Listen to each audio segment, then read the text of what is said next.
C'est simple. C'est ça que j'appelle l'innovation rétroactive. Ça n'aura pas échappé à personne, l'art des anciens est profondément différent de l'art des modernes, et puis à sa suite, l'art contemporain.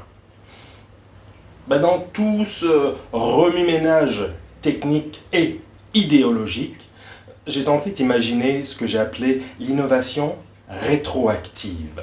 Parce que quand on regarde l'art contemporain, des fois, on est un peu dubitatif. Pas au niveau des couleurs, des formes ou des contrastes, mais dans l'utilisation des matériaux.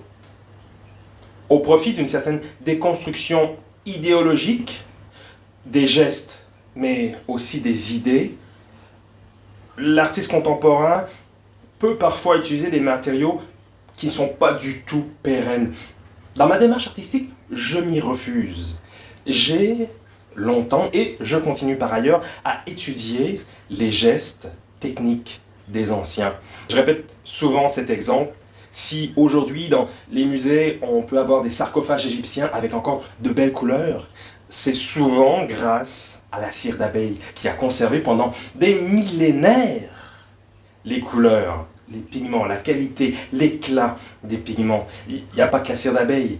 Je pense aussi à la caséine. J'utilise dans mon processus artistique de l'huile que je fais blanchir au soleil. Je fais dissoudre pendant des années certaines résines, l'ambre notamment.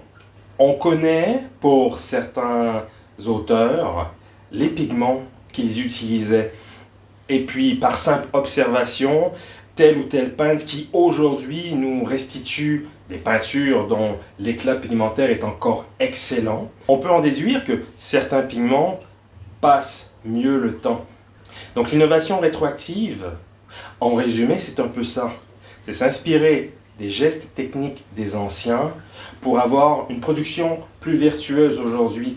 Le plancher d'atelier mal entretenu, l'œuvre que je vous présente aujourd'hui, en est un peu une synthèse. C'est une œuvre qui a été composée avec les gestes techniques des anciens, mais en même temps, et paradoxalement, c'est une œuvre très moderne.